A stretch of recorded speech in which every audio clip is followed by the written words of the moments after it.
Hi guys, I'm Kate Smith and welcome to Outlier, where we share inspiring stories of ordinary people doing extraordinary things outside of their comfort zone in a bid to help other outliers and entrepreneurs do the same.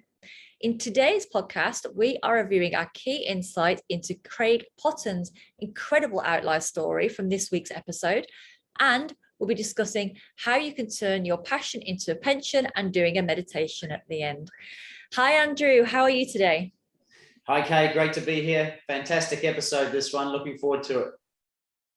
Yeah, isn't it? It's so amazing when we have somebody of such, another person of such high caliber of, being New Zealand's best landscape photographer. And that's not just somebody who does it as a hobby. Like, he travels and really documents the world through his lens, doesn't he?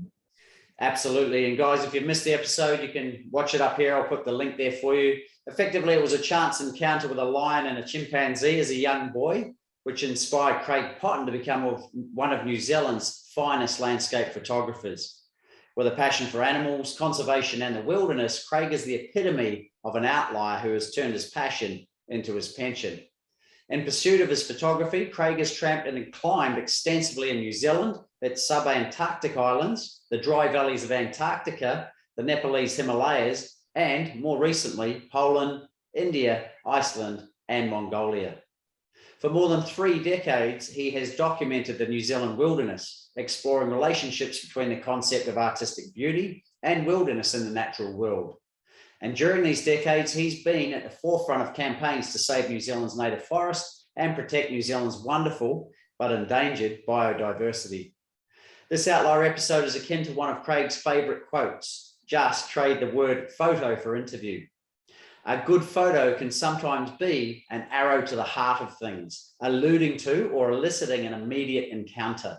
It is the nature of art and the way of nature to put us beyond the narrow realities that we often become trapped in, to new or forgotten realms of pleasure. Craig's work also includes film and television. He was the location and stills photographer for The Hobbit, The Lord of the Rings, Peter Pan, The Lion, the Witch and the Wardrobe, and location work for Mulan Motion Pictures. He's also screenwrote and presented the New Zealand documentary series Rivers in 2010 and Wild Coast in 2011, for which he won Best Documentary Script for the episode Rangitata, which, for those of you who don't know, there's a great river in New Zealand, and he won that at the 2011 New Zealand Scriptwriters Awards. Craig Potton truly is the Gandalf of landscape photography, Kay.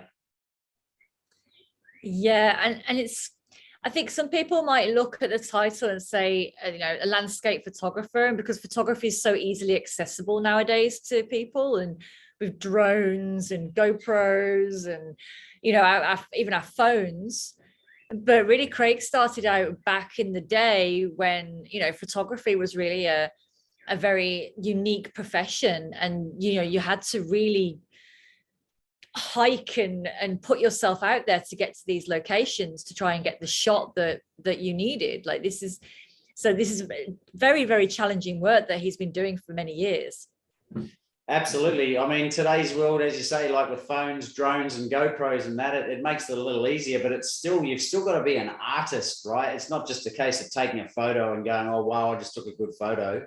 He puts a lot of artistry into his work, but also he's an entrepreneur, which is kind of unique for a lot of landscape photographers, right? They're primarily artists, so they struggle to make money from it. Again, when we talk about this every week, Kay, essentially, Craig just combined his passion, which was photography. It was the wilderness, and it was wildlife and animals and conservation, with his talent, which is clearly creator. So again, we talk about it every week. When we combine our passions with our talents, we provide the most value. And so Craig's journey was an amazing story of a combination of artist, which he got from his mum, and entrepreneur that he got from his dad. So a lot of clues early on that allowed him to bring it together in his own journey and then create an amazing business out of it as well. Yeah, and I love what he said as well about his father. that he must have done maybe 40 plus businesses before he found the right one, which is really an inspiring story for people to know that, you think you're going to start a business and you get your first idea, but it can take a few and more lessons and lessons before it lands, right? Absolutely. He had a lot of failures in the process. Obviously, he had some that worked, and then they covered the other ones that didn't. It also reminds me of Colonel Sanders from KFC. They talk about he didn't hit it big until he was in his 70s. So, guys, if you're out there and you're struggling and you think it's not your destiny to be an entrepreneur, it's not the case. Maybe it's a timing thing. Craig talks about that. I look at timing too. It's like, when you're surfing, you're not just trying to take every wave, you're trying to find the right wave. So maybe it's a positioning thing. Maybe you're not in the right position. So be patient. And as Craig says, the world doesn't owe you a living. So even if you want to do something with your passion and turn it into a pension, maybe you still got to get out into the world and work whilst that supports you to grow your business at the same time. So as he said, whether it's an after-school job for a young student or a second job if you're already in the workforce, or whatever it is to take you to finance your passion in the early days. And so Craig himself, for his first 5 years of being a photographer, he wasn't making money, but he was still out there taking photos. And so he set up other businesses with clothing. He used to create surfboards and sell those. So it's not a case of that he was always a landscape photographer and he was making money off the bat. He did other things to support him first, that then over time allowed him to become New Zealand's best landscape photographer. And I guess also just having that, putting that energy in. So where energy flows, where attention goes, and the famous quotes from that, but then putting that energy in, getting that lucky break that then made him the best in New Zealand. Yeah, well, it's interesting, energy goes where attention go, or energy flows where attention goes. And you mentioned lucky break. Let's be honest, the luck is the intersection between hard work and opportunity, right? So he worked hard, and over time, he created opportunities. So, and I'll get to this in a sec, but there's a process that he used to do that, and we'll talk about that in a minute. But essentially, when you look at it on a deeper level, and what I loved about the interview, Kay, was, he's a photographer, right? But we didn't really talk about photography. We talked about Eastern religion. We talked about animals and conservation and what really inspires him. And that photography was just his vehicle or way of being able to share that passion, that deeper, purposeful passion through the lens, right? And it also allowed him to travel to beautiful places. And then he also mentioned he didn't just do it because he was given a job at a place. It was based around the fact that he wanted to go somewhere. So he'd create a reason for it, and he'd pitch an idea to maybe a publishing company, which he has one, or a documentary company like Southern Pacific Film, I think it is, in New Zealand. And then that gave him a paid ability to go and shoot amazing documentaries or photography in those regions. But what's underpinning all of that, and this is the most important part, I believe, for outliers and entrepreneurs, is that Craig has always had an innate ability to create and bring things of beauty to others. Like, that's literally his gift, right? So the clue here is, if you're a young outlier, an entrepreneur, if you can look at your life, what is that? What is it that you are innately good at or drawn to? So just take a few seconds to hear what I'm saying there. What is it that you are innately good at or drawn to? And for me, I've always had an innate ability to simplify the complex, which then allows people to get clarity from their chaos. I don't know where it comes from, but it has, and it's just a talent that I have. I've also got an innate eye for beautiful scenes that I can then direct into my outlier backdrops or my golf shows in the past. Don't know where it comes from, but I just have that real ability, like a director, to see exactly what I want in a great photo or a great backdrop or in filming, etc. Now, there are secrets within all of us. Now, whether you choose to listen to them or not, but they are giving us the clues as to the right path or direction that we should be taking. And for Craig, it was his experience with a chimpanzee at Auckland Zoo and the sadness in the chimp's eyes that inspired him to share his connection with animals and the environment with the world. So where is your innate connection to the world, Kay? That is such a great question. I feel for me, I've got a very innate ability to see where people are at and where they want to go and where the bridge is between that. And as a supporter profile, then how I then can support them to getting from A to B and over that bridge.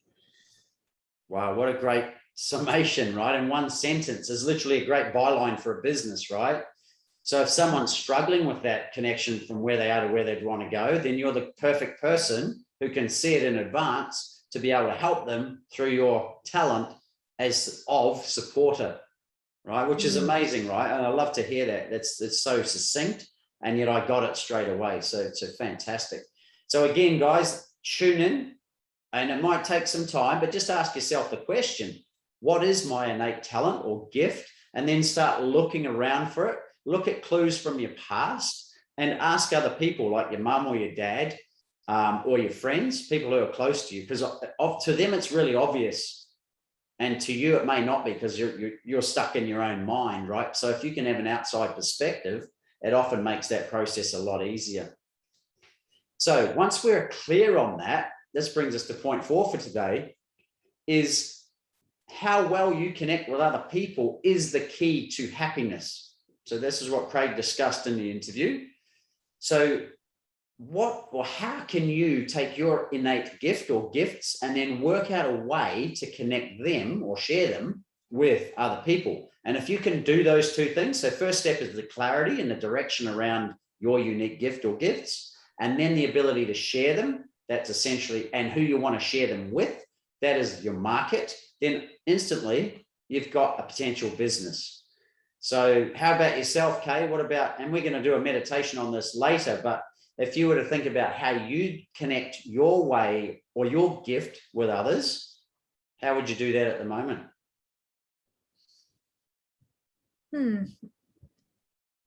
It's always just very much a one-on-one situation. So it's whenever I'm in the presence of somebody, and that I can also actually be on an online like Zoom call like this.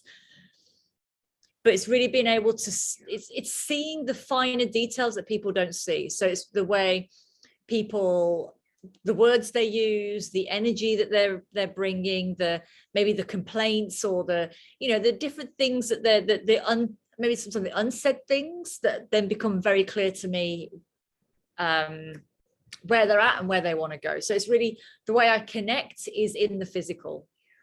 Awesome. So I just hear coaching, right, or mentoring or whatever, but you have to be with people, which I know is important to you as well, right? And to all supporters, you're on the extrovert side of the square, the wealth profile square. So people are important to you, aren't they? Definitely. And then once I'm in their space, it just becomes a very easy flow.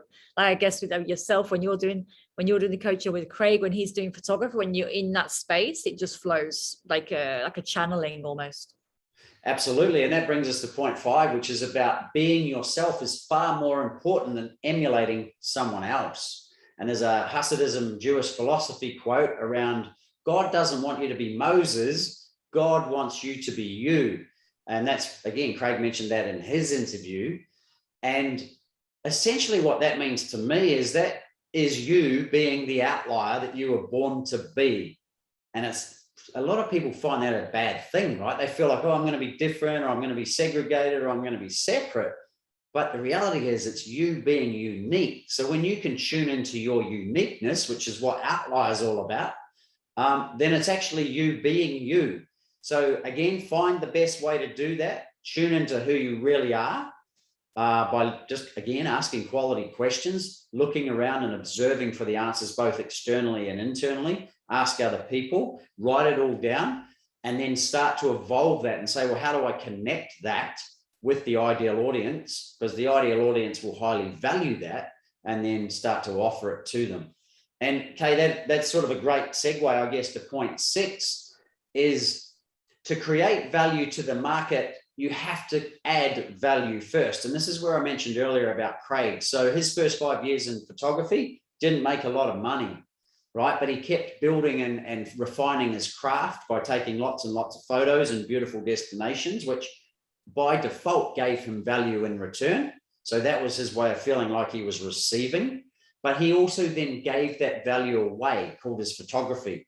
He gave it to like in-flight magazines, other people's exhibitions, etc.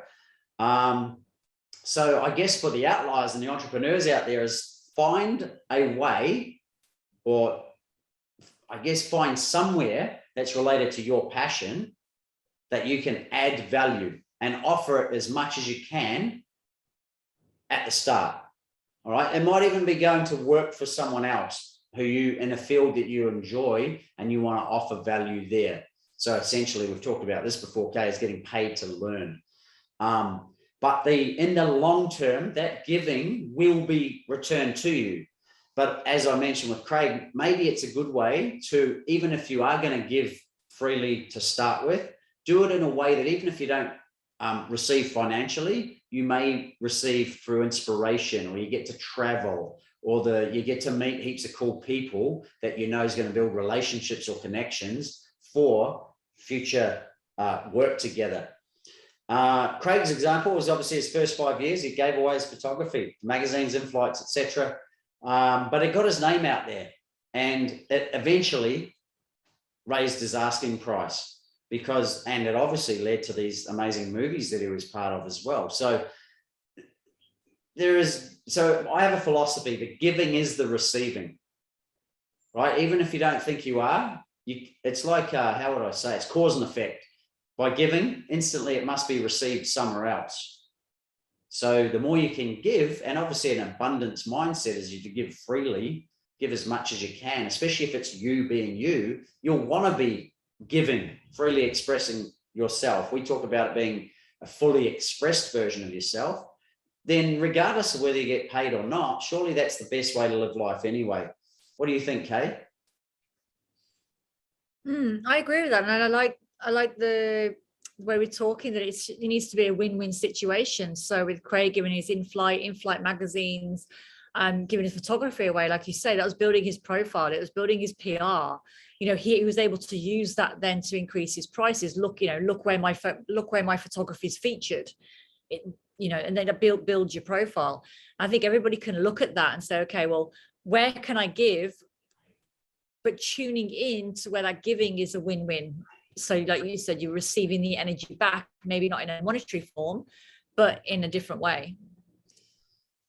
Absolutely. And you mentioned a really good point there. So be smart about it, right? It's like in-flight magazines or TV for, say, Air New Zealand, because he's from New Zealand, they get hundreds of thousands of commuters per year who are going to see his work, right? So look to a win-win situation. So if you're giving, say it is something creatively, look at databases of aligned people who you feel could be good customers for you, and then look at a non-competing complementary way of offering your service in return for maybe just a presence in front of that database, and then work out a way to maybe capture that database, might have a call to action in your work, so that then you can bring that over to yourself. And we do that a lot with YouTube, don't we, Kay? So we'll put out content for free, but we'll always have a call to action. So we're taking people off YouTube onto our own database so that then we can market to them for as long as we want until they unsubscribe. So again, it's YouTube's a great one that we recommend with our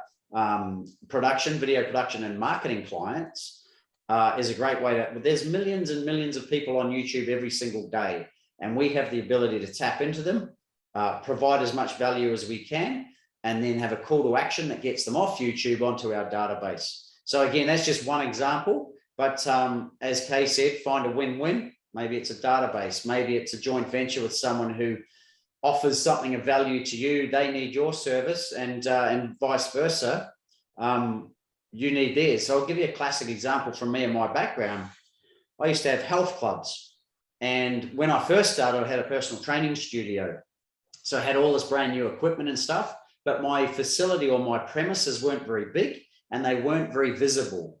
So I was training down at Manly Beach in Sydney here one morning, and I looked up with a client, and the client said to me, I wonder if they've got a gym. Maybe you could go and put your equipment in there, and then, you know, they've got a much better space. They've got a much better people around, e.g. hundreds of people in the hotel every day. So I went up and had a look, and they had the worst equipment you've ever seen, really old, right? But what they had was an incredible space. They had, this is something I didn't have too, they had showers, they had a sauna, they had a spa, they had a swimming pool, they had a massive roof area, but they had really bad equipment. So I went to the GM, a fantastic man at the time, Michael Johnson, and I said, what if I came in here, put brand new equipment in, I'll run the personal training, I get preference on hours, but all the hotel guests can use the gym, and they know that if someone's on the equipment with personal training, they just have to wait.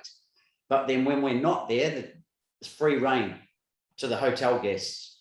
And then that led to, that's what happened, right? So I got a rent-free space in return for my equipment and access to an amazing market right on the beachfront in Manly, which is a world-famous beach destination, right? That is the classic example of a win-win. But where it got even better was I also looked after the conference customers. We would put on yoga or beach volleyball or team building activities, and the corporate customers would pay a lot more for each hour, which was highly leverageable for me. We also picked up the massage contract. So we had a deal with the hotel that we'd take care of all their massage. They wouldn't even ask for any income. They just wanted us to provide a service because it was hard for them to find masseuses. So we took that on, and then we formulated a win-win relationship with a massage therapist to come in and do their massage. And then the beautiful thing was that led to 3 health clubs following a similar or almost similar model. So again, Kay, just a classic example of a win-win relationship to an ideal database in an ideal location for me by providing value first, which was A, the idea, and B, the equipment that they didn't have because they would have had to spend thousands on the equipment, but then also the knowledge of me going in and being like the trainer, which they didn't have. They didn't have any staff. To then make it a win-win for the hotel. It raises, the other thing it does is it raises their star rating, right?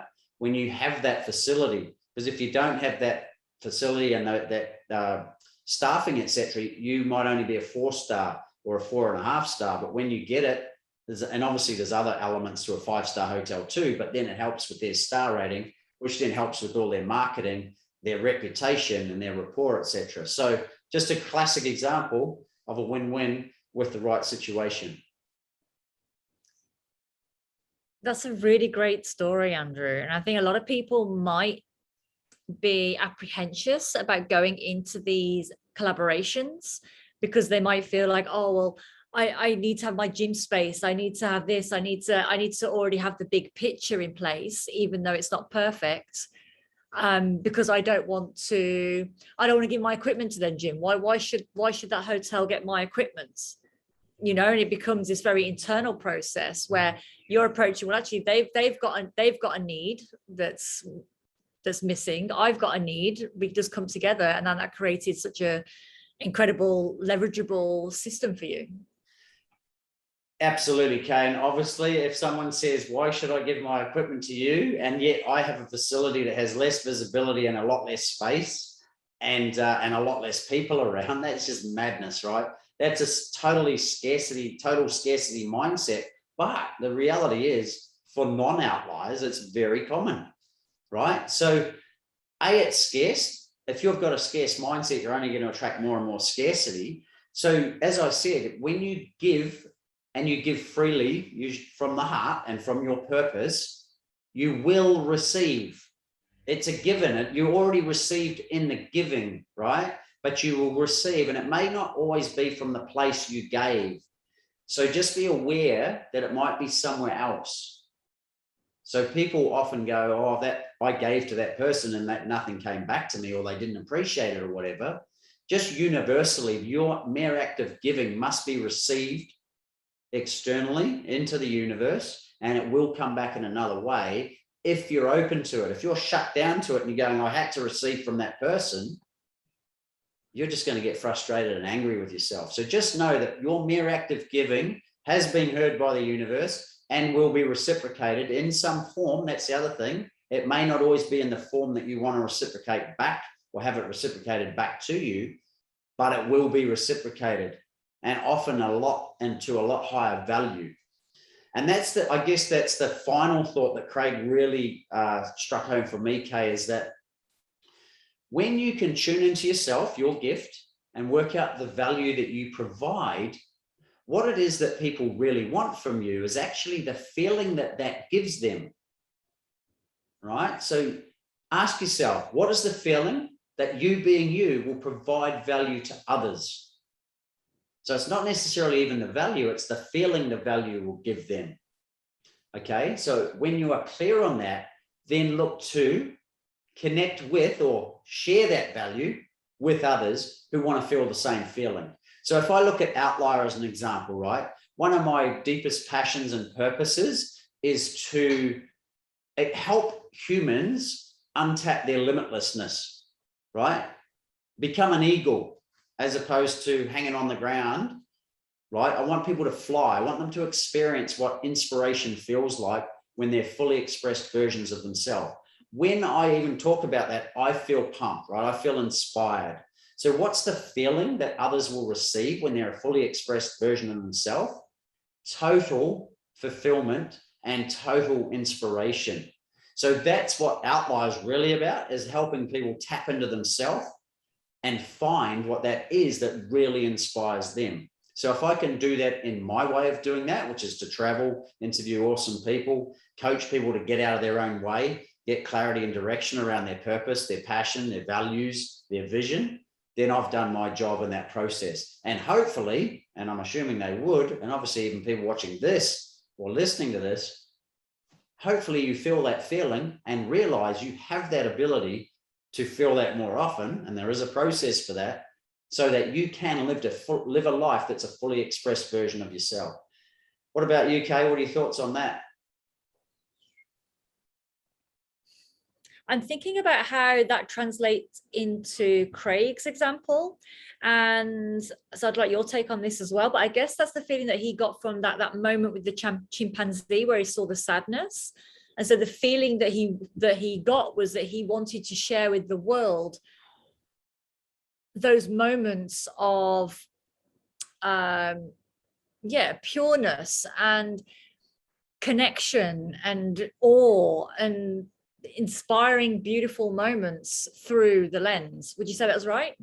Yeah, well, he talks about how one of his strengths is empathy, and he's had it innately, from a very young age. And he used to go outside before he could walk and bring in animals or like mice that were almost drowned mice to show his mum and stuff. So we talked about earlier, he loves to bring beauty to the world, but he also has that strong empathetic case. Doesn't like to see people suffering or the environment suffering or any form of suffering in the world. So he wants to bring attention to that, like if it's the rainforests or if it's, trees in New Zealand, down the west coast of New Zealand to protect the trees, or if it's animals, he wants to bring people's awareness to their cause through the eye of the lens to help them realize that this is not on. And so similar scenario, but through his empathetic way of doing it, and then being able to showcase that with the world as well. Incredible. Yeah, so I think that anybody that missed this episode really should give it a good watch, because not only is it very inspiring, but also where you filmed the location, where you filmed the episode, and the imagery that's used. It's just very profound in many ways. And I really like how during our Outlier series, we're going through different countries, different people, but there's always this element of the passion, as we speak about, the connection to their gift that they're then able to bring to the world. And this is such a powerful metaphor for everybody to watch and to be inspired by. Absolutely. It's quite funny, actually. I watch it and the camera angle's on a bit of an angle. And the reason for that is we couldn't find a flat spot in the rocks. And then over time, Craig just slowly sunk down even more into the rocks. So that's a side thing. But if you see it's on a bit of an angle, that's why. But But yeah, Kay, you're 100% right. It's literally, there's a common thread between all the outliers. Tune into your passion, tune into your calling, your gift, as we call it, and work out a way to be able to share that with others. And if you can do that, then what a great way to live, right? And obviously have a business around it. So why don't we use that as a segue into our meditation? So if we were to use UK, are you happy if we, obviously we do a meditation with you every week, but what I'm thinking is if we could do a meditation, first of all, around your passion, which we've talked about briefly in a past episode, but I want to connect that today with your unique gift or your calling, and then the feeling that's associated with that, so that then we can also work out, and you'll do this for us, how to connect that or share it with others even more. So then obviously for the people that are out there listening or watching this, they can use that same process to create a business around their passion and their unique gift. What do you think? That sounds amazing. I'm all for being the guinea pig in these episodes, Andrew. Very cool. Okay. So much value I get from this. Very cool. So I'm just going to shift my notes so I can tune right in here. Okay. So again, as always, Kay, I'm going to get you to close your eyes for me. And if you haven't seen our process, guys, I'm going to put a link down below here for our meditation audios. It's all essentially summed up in those audios, and obviously you can get access to those for life. But what's happening is we've got Kay closing her eyes. The reason we do that is to allow her to tune inward, and ideally there's no distractions, which she won't have other than me. And then we start to do some nice deep breaths. And the reason we do that is it helps her to relax and start to tune into the body. All right. As she becomes more and more relaxed, she can start to tune into her subconscious as well, which is our process is essentially designed around using Kay's body wisdom to give her the insights into the topic for today, which is turning the passion into the pension. Okay. So we have a philosophy at Outlier that your external reality is a reflection of your internal. So if you want to change your external, we must always change the internal thoughts, feelings, and beliefs. And then the second philosophy we have is feeling is healing. And that is our feelings are always trying to help us. And usually what they're telling us they feel, the insight or the wisdom behind it is actually the opposite.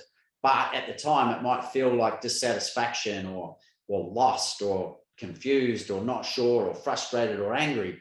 But underneath that's always the wisdom saying why and then what to do about it. So that's what we're going to put Kay through today. So Kay, I want you to take a nice deep breath for me. First context is talking about passion.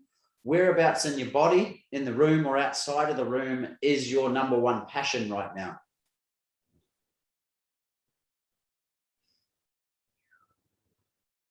Feels like it's in my arms. Perfect. So I want you to put all your attention there. Take all your breath to your arms. Is it in both arms, one arm? Both. Yeah. So take all your attention there. Is it lower arms, upper arms? Upper. Yeah. What color is it? Red. What shape? Ball. What size? Large. What temperature? Just no temperature, room temperature. Yeah. Neutral. And what texture? Smooth. Cool. Another deep breath. Keep attention on that area. Take all your breath into your arms. And obviously that's not really how it works, but that's our visualization that the breath goes in. The breath goes in to energize the area. What's the feeling or emotion associated with this red ball in your arms? Fun. So feel more fun for me. On a scale of 0 to 10, how much fun could you feel right now? I'm about 5. Okay, so it's not high. We want to bring it on, right? So guys, as I said, feeling is healing. Whether it's a positive or negative feeling, we want to feel it as much as we can because in that is the insight. So Kay, tell us when you get to an 8. And you might have a memory of something that was fun in the past that helps you start to feel that even more. Actually, I have more resistance to it. It's like I'm holding on to the ball and I don't want to have the fun. Cool. So that's a great insight, isn't it? Very common too, by the way. So you want to have fun, but would it be true to say right now that you're not having fun? Right. Or you've got resistance to it for some reason, which sounds like crazy or madness, but that's how we do life, right, as humans. Which one's stronger?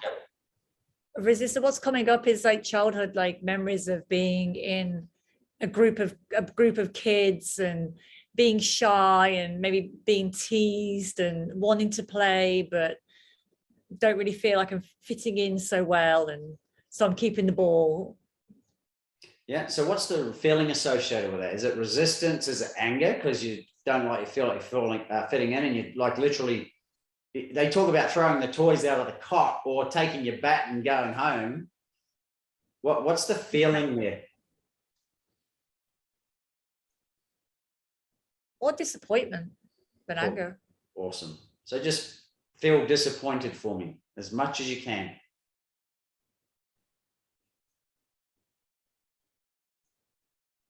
Can you feel it? Mm-hmm. Yes. Just sit in it, bask in it. Sounds crazy, but there's method in the madness, as we know. And I want you to answer the question, the sentence for me. I feel disappointed because. I feel disappointed because I want to join in the others having fun, but they're not accepting me in. And or I'm not accepting myself in. Yeah, I'm not accepting myself in, Mm-hmm. and therefore I feel.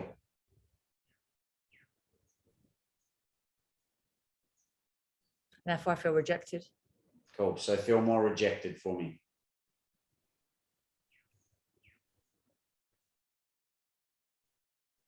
Feel it even more.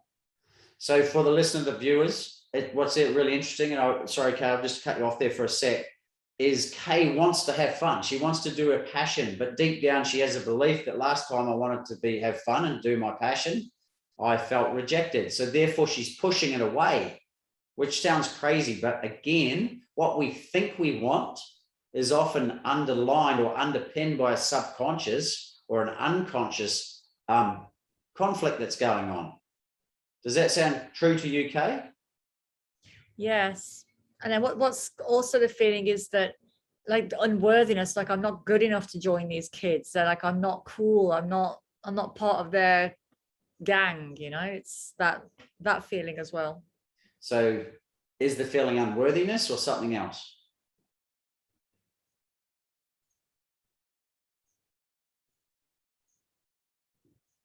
Yes, it feels unworthy. I feel there's another word and I can't quite grasp it.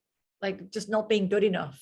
Yeah, which they often go hand in hand, right? Not good enough and unworthy. Exactly. So which one's stronger? Not being good enough. Okay, I just say I feel not good enough. I feel not good enough. Now just keep saying this for me. I feel not good enough to have fun. I feel not good enough to have fun. And listen to what you're saying and feel it. I feel not good enough to have fun. Sounds crazy. Just say it again. I feel not good enough to have fun. Say it again. I feel not good enough to have fun. And it makes me feel. And it makes me feel not worthy and rejected. So feel it for me, not worthy and rejected, because I'm not allowing myself to have fun. So therefore I'm rejecting myself.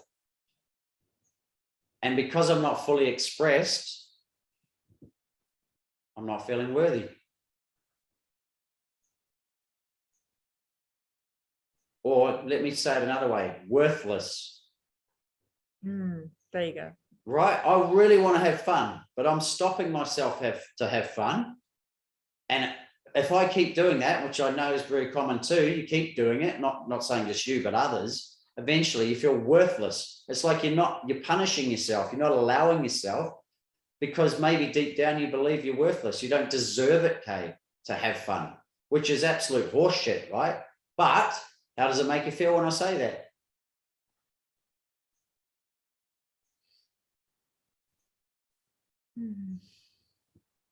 It makes me feel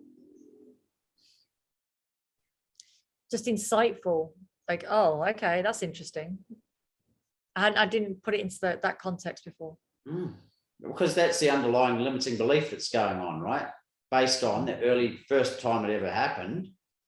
Oh, I'm not cool enough to be here, therefore I'm not going to allow myself to just join in anyway, even though they're happy for me to play and have fun.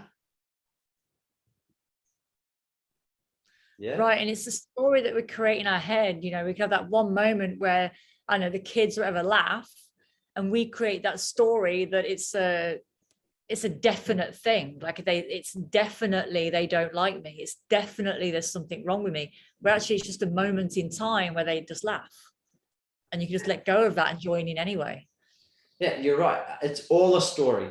Every part of your life up until this point is a story, because it's all based on past reference, right? As is mine, as is anyone else. And our story is what creates our identity up until this point. So the quickest way for us to change our identity is to change, is to choose change. Stop running the story, right? We can create any story we want. Remember, we can create our reality, our ideal reality. A, it already exists, and B, we can create it by our thoughts, feelings, and beliefs at any given moment if we choose to. So let's choose a different story here, Kay. Let's go back to the time it was first a problem with the kids. Let's see them in your mind, feel it in your body, and change the story for me. So you said, oh, no, I'm not cool or whatever, I can't play. Let's change that so that you can play. Okay. And you can do that yourself, or you can talk us through it. It's up to you. It's easier now, especially because I'm a mother myself. So I can almost talk to myself as if I'm mothering myself. Yeah. You know, it's like yeah, don't be silly. Just go and play. Just laugh it off. Laugh with them. Like, so the situation was actually, I was in a park, and I wore a bandana on my head for the first time, and they were laughing at me, calling me a pirate. And I got really self-conscious, and I didn't then want to play because I thought that I was being laughed at and ridiculed and I didn't fit in. Whereas actually the opposite of that is being, yeah, I do look like a pirate. Let's play pirate games. Interesting, right? And very common again, if someone's wearing clothes that aren't the cool clothes, or shoes that aren't, like, a very quick story. I had a client who had a fear of public speaking, and it was because when he walked up in his first ever speaking gig, he had wet shoes because it rained on the way there, and they were squeaking all the way up to the stage, right? And ever since, he's been terrified of public speaking related to squeaky wet shoes, right? So yours was a pirate bandana that's affected your whole life until then, Kay, because remember the context. I want to have fun. When we're talking about passion, right? You really want to have fun, and it's been affected by a pirate bandana. My mum made me wear when I was 8 years old. Yeah, but traumatic event, right? Stops you doing fun right up until now. So just give me a quick summary, because I'm just worried about time here, of your take-home message related to passion. I'll open my eyes now. That going through this process of feeling where the passion is, and what the feeling associated with passion, and going into the blockage or the resistance that we may have. So for me, it was, my passion is about fun. It's about connecting with people. It's about enjoyment. And when I'm in my flow, and when I'm in the moment where I'm passionately in my innate gift, I'm having fun because it's joyful to me. But I might then pull myself back and not be forthcoming because I have this resistance of being ridiculed, of not being accepted, not being worthy enough, not being, not having the credentials that everyone has with the pirate hat. I haven't got the credentials of the outfit. And this then relates to business. Am I ticking all the lists that allows me then to live my passion? Yeah. So the beautiful thing is, only you create the list, right? It's only your story. You can recreate the story from today onwards. So just for the viewers' sake, because they're all going to hold you accountable over time, what's the new story? Remember what your passion is, right? When you create this story. My new story is that I am just going to go out and be me no matter what. And just when I intuitively feel like sharing my gift, I will, with permission, of course. And with any resistance that comes up, just to be aware of what's going on, to breathe into it and let go of it and change that story. So changing the story of, I'm not worthy, so I am worthy. Like, I have this gift and I can use it. Awesome. So that's phase one, passion. Now we're going on to your gift, right? So close your eyes again. Okay. Nice deep breaths. Keep deep breathing for me. Where's your gift in your body, in the room, outside of the room right now? Okay, it's outside of my body, in front of me. Awesome. Color? It's gold. Shape? Box. Size? Medium. Temperature? Net neutral. Texture? Rough. Feeling associated or emotion associated? Surprise, happiness. Awesome. So just for the viewer listener's sake, if you can't get the shape, the size, the color, the temperature, the texture, there will be a feeling associated. So just put your attention on where you intuitively feel it. So talk us through it, Kay. Feel it even more for us. I literally visualize a gift box in front of me. Yeah, gold gift box, right? Pretty cool color to be your gift box. So and when it's rough. Sorry, you go.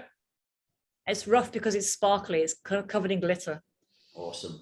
So I want you to visualize opening the box and see what the gift is that's inside of it.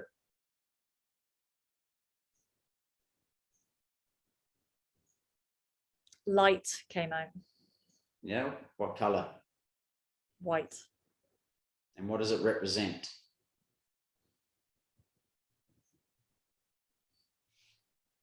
Shining light, being a beacon, holding space. Okay, say it again. Shining the light, being a beacon, and holding space. Now elaborate on that. Those are the underpinning feelings or values of you being you, right? Your gift. Now just elaborate even further. What does it look like when you're doing that? So it's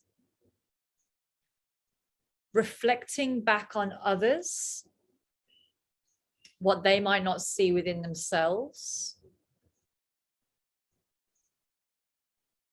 The light spots. So where we talk about resistance, we talk about fears, we talk about these things, that's like the darkness. So where what I'm doing is showing the light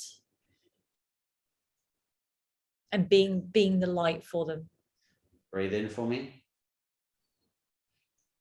Now tell me, when you do that to them, what is the feeling that you give them and you feel at the same time? I give them the feeling of being understood and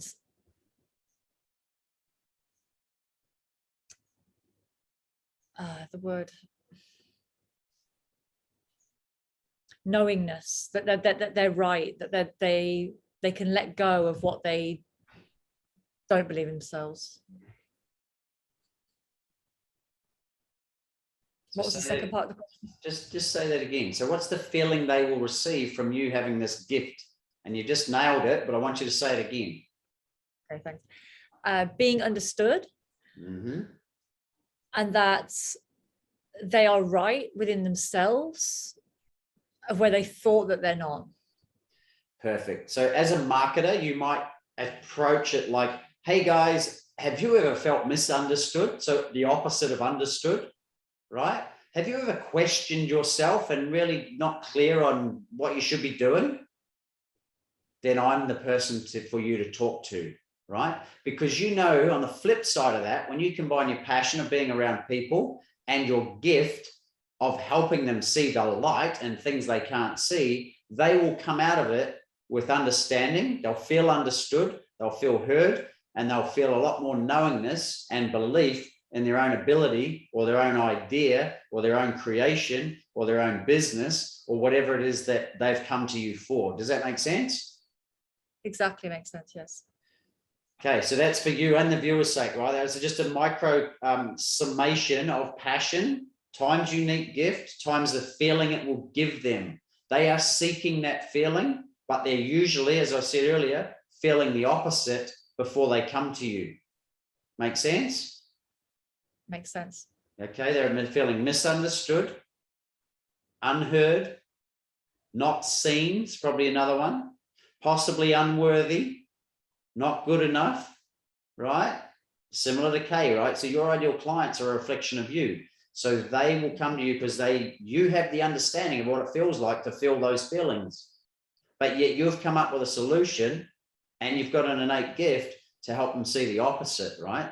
So here's another cool thing for you, Kay.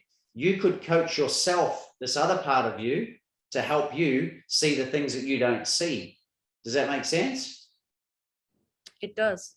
Yeah, and the more you do that for yourself, the more you'll attract more people to help because you're better at it. You've got a bigger capacity.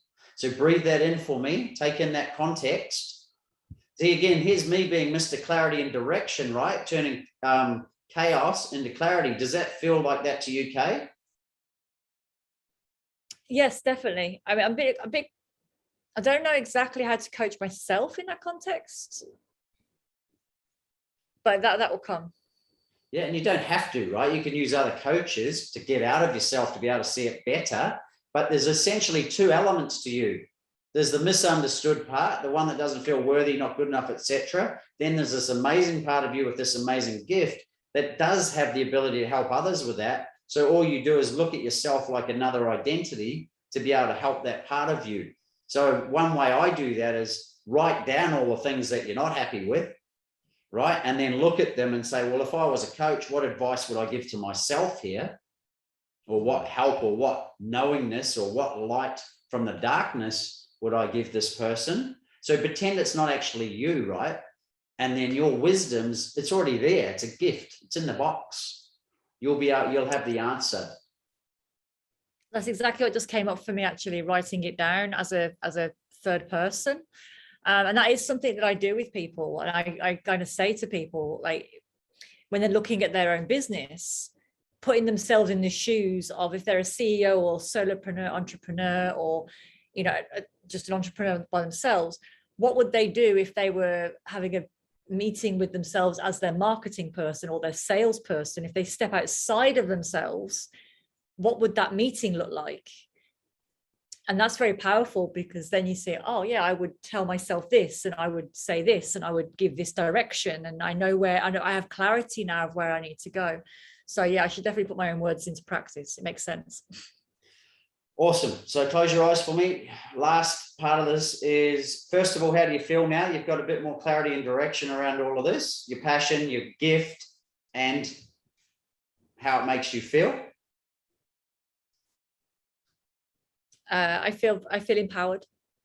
Cool. So that's exactly how others would feel after dealing with Kay, right? If they've come to Kay, they're going to feel empowered. They're going to feel they have more knowingness. They have a path forward.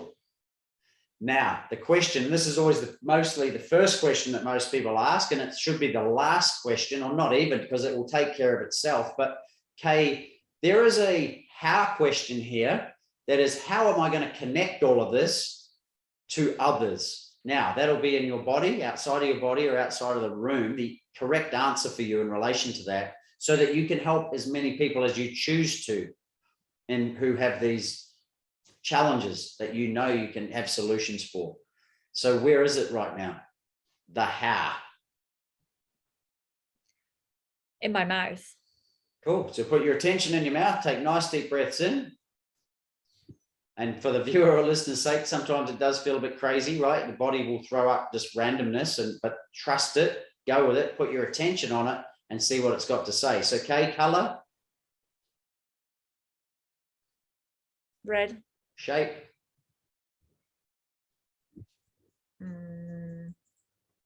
No form, really. Size? Large. Temperature? Hot. Texture.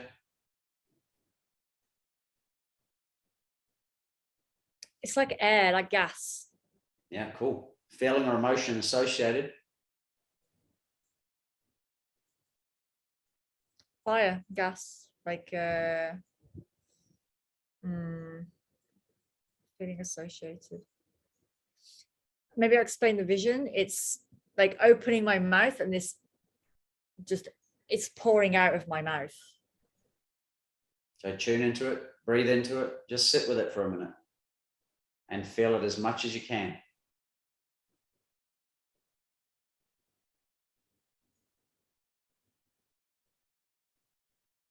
And feel it even more. Because it's a beautiful vision that's trying to help you, right? And it has a feeling associated. What would that be now?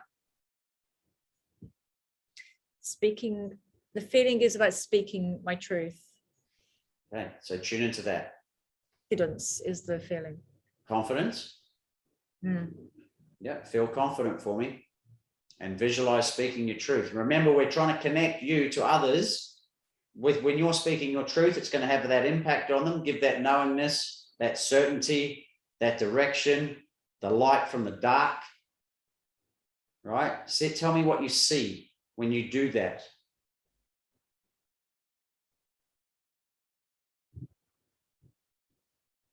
I see empowered people. I see people that are happy, people that have clarity, people that have purpose and drive, knowing where they're going or understanding what they're doing. Awesome. So when we look at what you've just told us, how did you connect with them? There was a key line that you used. Something from your mouth.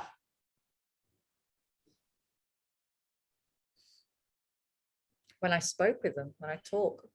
When you spoke your truth. So the how-to, now this is really interesting because for a lot of people out there, they're going to look for, but shouldn't it be a YouTube video or should it be a book or it doesn't matter. How you do this, the vehicles are relevant. And Kay will have the ideal vehicle for her. But Kay, what it's telling her, she just needs to speak her truth and the right people will show up. Does that make sense, Kay? Yes. Does that feel correct? It's speak my truth with confidence. Yeah, absolutely. And then I'm going to just throw it out there for the viewers and listeners' sake. When you do that, what do you see? Do you see a video? Do you see a book? Do you see a workshop? Do you see a seminar? Like, what do you see? Workshop. Perfect. So breathe into it.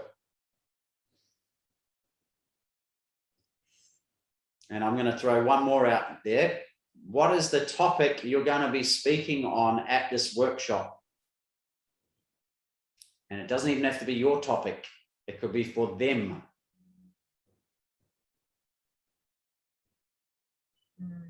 Marketing is coming up for me. Awesome.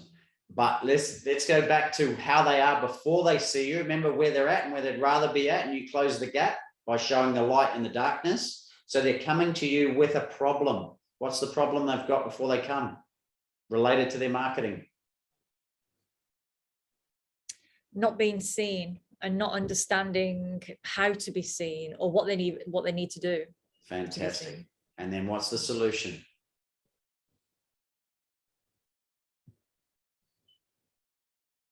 Coming to my workshop. Exactly. But that's the bridge, right? So there'll be an upside that obviously everyone will be different there, but Kay is the solution, speaking her truth. And we may not know the answer yet because it hasn't happened, but it will at the time because you'll just speak your truth, right? And intuitively and through your gift, the right answers will come out. And not that you're the answers, you will help get the answers out of them, right? Because that's what you do. You listen to them. That sounds really good, because when you asked me that question, I thought I couldn't answer. The answer is just being there. And as I said earlier, like being in person and being intuitive and understanding on that level what's needed, because it's different for every person as well. Awesome. So Kay's strength is to listen so they feel heard and then speak her truth based on her observation of them and then their knowingness occurs from that. Would that be true, Kay? Yes, I would say so. Okay, take a deep breath for me. Just visualize yourself passionate, sharing your gift in a workshop format for a bunch of people who have marketing problems that they are feeling unheard, and they turn up to your workshop, you share your truth at the time with what intuitively comes to you, and you give them a great result, and they feel empowered. How do you feel? Content. Okay, so I want you to feel as content as you can, because this is really powerful, guys. The more content Kay can feel on a daily basis, the faster this ideal workshop scenario with Kay's ideal clients shows up. She now has the vision of what it is, and then it's about the feelings associated. So it's not even about the business itself. It's about how that's going to make Kay feel once it's happening. So if she can feel it now, and she knows what the feeling is, it's called content, the faster that business and those clients show up. So take a nice deep breath for me, Kay. Feel it as much as you can. Fill the room with it. Fill your body with it.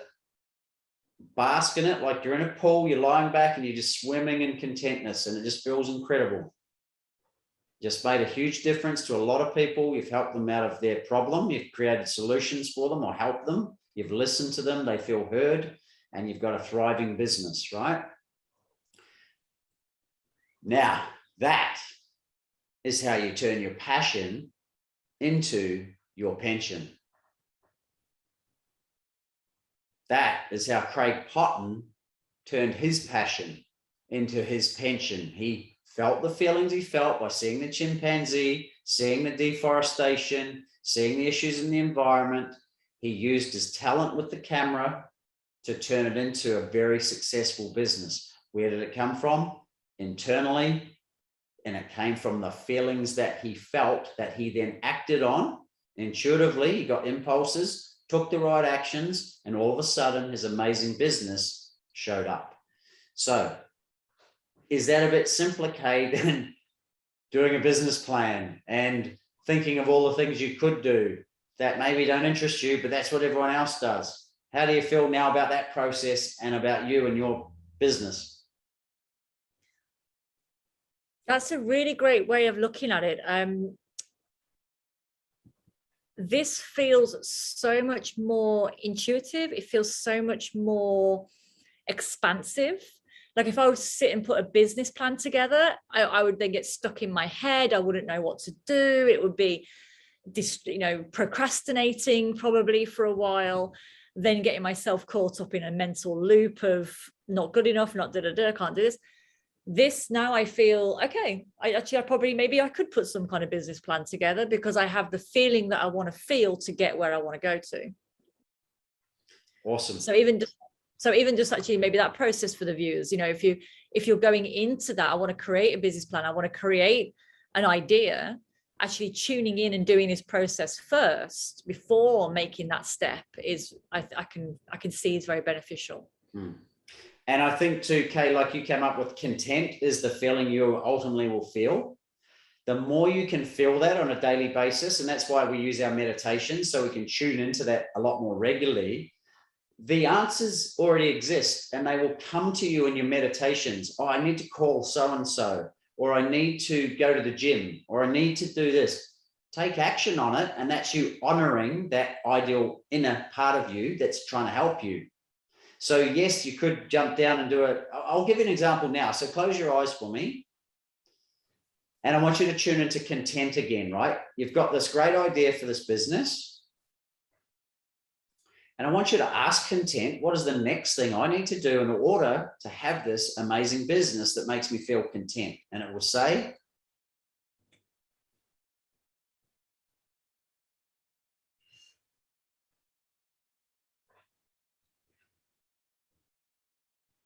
the next thing I need to do is to actually get to planning. Like what would a structure be for a workshop? awesome. But no, actually, sorry, maybe I'm jumping in my mind, might be jumping ahead too much there. now what's come to me as well is what you said before about maybe tuning more into the problems and the feelings that people are facing, or what they're getting, and starting from that point, because I think that's really powerful. Okay, Kay, can you say the last part again? You just cut out for us. Okay.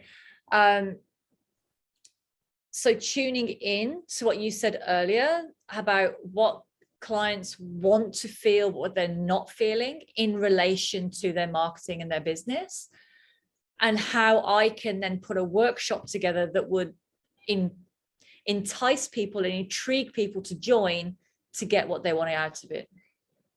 Awesome. So there's your next step, right? Okay. So guys, that's what I love about this, Kay, is your process was inspired today by Craig Potton and his amazing story. Because what we always do is use our outliers to share the inspiration in a bid to inspire others to do the same. We then used you as the how-to guide based on it. This is just a classic, our process of showing how Craig Potton did it and every other outlier. You've done it for yourself. How do you feel?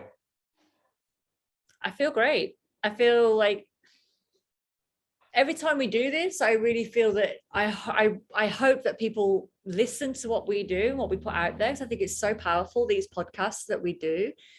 And that if they listen and really put this into practice, it can really help a lot of people. It's not just about me and what we've gone through. It's about us and what we co-create together as well, Andrew, that I'm very grateful for. And this is very inspiring about how we together help people as well.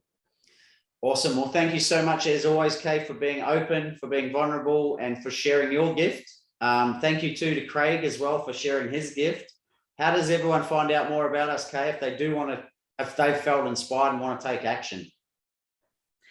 Okay, well, if you want to find out more, please follow the links. Firstly, follow the links for the meditations and for the free lesson. Andrew has put the links up or down in the video and down below in the comments. So please check those out because they're really, really powerful. We've got a whole podcast series where we've gone through a process every week about tuning in and finding our passion and finding our purpose. And you can follow those links as well. So tune into our podcasts and listen to those. And the links are going to be up on the screen. Then you can go follow us on Facebook, Outlier TV. You can follow us on Instagram, the same Outlier TV, and in our YouTube channel, Outlier TV. So please go and check us out. You can like, comment, and share with all of your friends and family. And we look forward to tuning in again in a couple of weeks where we do another podcast. So Andrew, have you got any final comments that you want to say for today? Thanks, Kate. Yeah, last comment for me is, guys, if you want to turn your passion into your pension, then yeah, I'll put the links below again. But yeah, love to support you to make it a reality. Yes. So please, guys, Andrew really is incredible that this works. So I really, really implore you to download these meditations, do these free lessons, and really listen to what's going on, what's being said. And yeah, let's live our true purpose and be outliers in this world and change the world. All right. Thank you, Andrew. Thank you, everybody, for listening. Awesome. Thanks, Kay, and thanks for your passion. Great to be here as always. You're welcome.